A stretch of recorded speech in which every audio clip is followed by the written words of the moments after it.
And their policy seems to be, from what I can tell when I travel abroad or I meet people from the government that visit here, the Chinese government, and I did meet Fang Fang once, the in the United States. She came to my office once.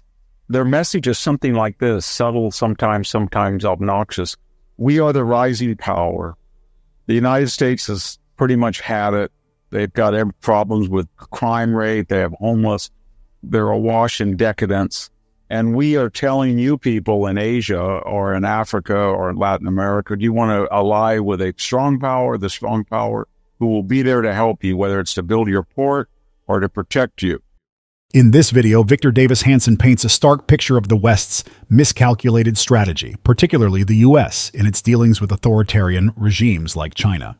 He argues that while Western nations assumed that economic engagement with countries like China would eventually lead them to adopt democratic values, the opposite has happened. China has embraced market capitalism to strengthen its authoritarian regime without adopting the liberal principles of free speech or democracy.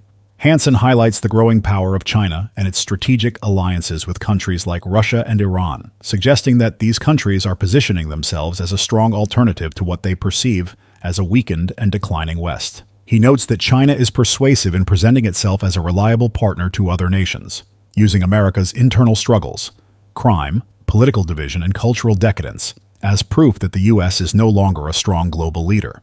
He also criticizes Western elites, particularly in the U.S., for their detachment from the working class.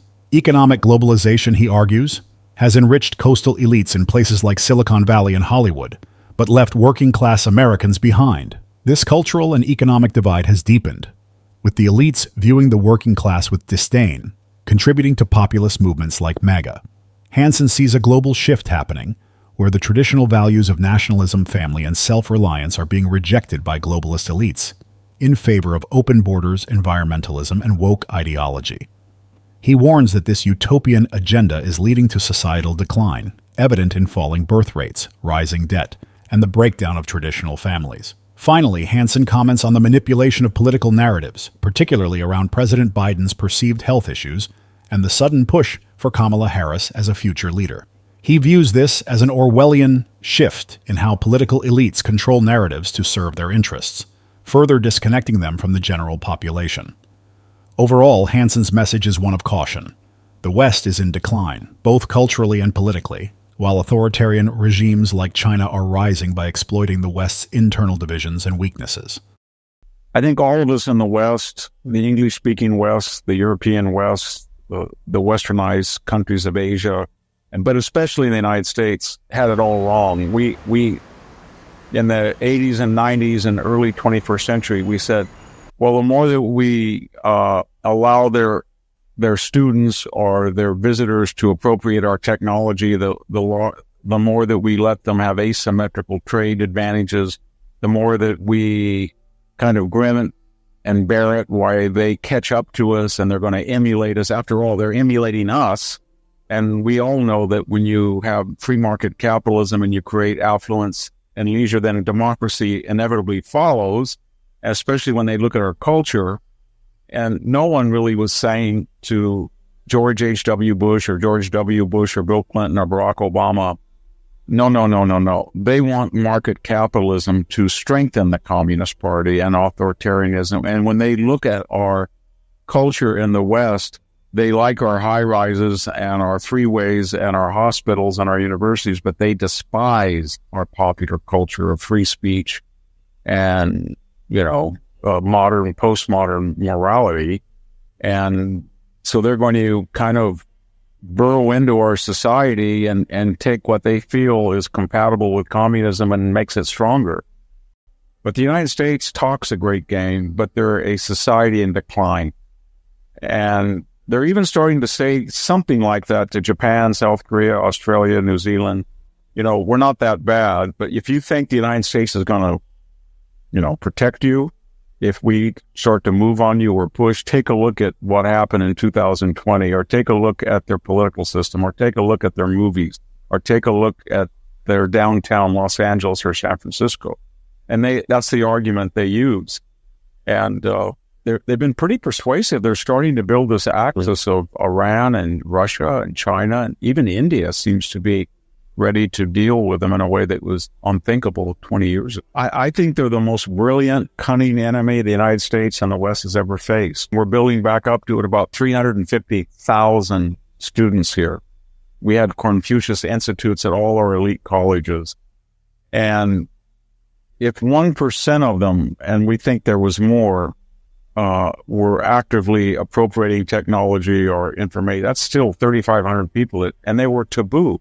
What happened in the West was we woke up somewhere around 1990 at the turn of the millennium, and we found out that instead of in the United States, take our example of having a market or a consumer or an audience of 300 million, particular aspects of our economy had 6 billion.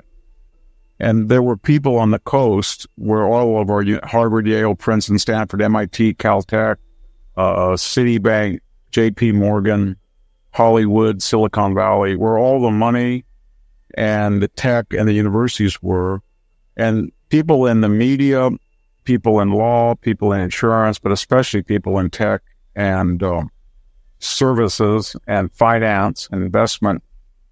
With these new markets, with offshoring and outsourcing, they made an amount of money that was staggering. $9 trillion of market capitalization in Silicon Valley in an otherwise bankrupt state.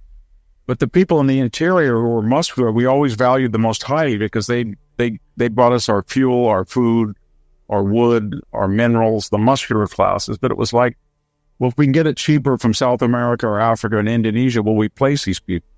So there was a kind of an ethos that followed that of disparagement. Well, these guys are losers. Joe Biden said they didn't code. Hillary Clinton said she wanted to shut down all coal in West Virginia. Obama called them plingers.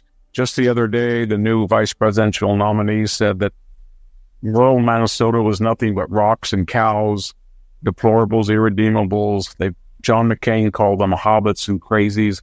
So that divide is really shaken, and you saw it in in Britain the other day with the riots. You have that same dichotomy in your country. We have it here, the MAGA phenomenon. And part of that problem is, although they're not the majority of the population, they control, in our country, Hollywood, Wall Street, Silicon Valley, professional sports, entertainment, foundations, K through 12, and universities. So they have the influence, and they're kind of cosmopolitan in the sense of, or maybe better, utopian. They believe that they have so much money and education and credentials, and they have such clout now globally, all of them, and they feel almost like platonic guardians that they know that it's better for us to outlaw natural gas. It's better for us to have no borders. It's better for us to be woke. It's better for us being the lab rats. They're never subject to the consequences of their failed ideology. And I don't know where this is coming to, but it seems to be coming to a head in Europe, in Britain, and in the United States, that the so-called deplorables are finally waking up and saying, these people, we don't want this secular, globalist, utopian, arrogant religion anymore. We don't want it because it's given us huge debt. It's given us a fertility rate here in the United States from 2.1 down to 1.6. It's destroying the nuclear family. Everything it touches is an on Midas touch, and we're tired of it. We don't want these guardians to do it, to do this to us anymore. And so it's coming to a head, and it's been just as an editorial, it's been fascinating to watch this election where when you control the media and all these institutions, we were told for 3 years, and as a writer, I was attacked, but the Wall Street Journal was attacked. If you say that Joe Biden is non-compos mentis, you're a racist, or you're an ageist, or an ableist, and then the narrative became, well, wait a minute, he's going to take us down to defeat. He's 6 points behind. Get rid of him. But we can't get rid of him because we don't know how to get rid of him. So they went to him and said, you can remain the president if you agree to step down. You're fit to be president, but you're not fit to be our candidate. And then the narrative changed. All of a sudden, as we told you, Joe Biden was not physically or mentally able. And now Kamala Harris, she's brilliant. We just never really appreciated her. So the narrative changed so radically. And for us in America, we were told that the primaries counted and the delegates counted and 15 million people had voted for Biden. But to have a bunch of people that were the guardians of democracy just go in a back room like it was 1850 and say, Joe, you're going to lose, and you're going to lose our agenda, the woke agenda, you're gone. And if you're not going to be gone, we're going to strangle you and say you can't be president. We're going to 25th amend you. And they gone. And then they said, well, now what do we do about Kamala? That was his insurance policy. Well, we're going to reinvent her. So now the new talking point for today in all the media is that she's brilliant.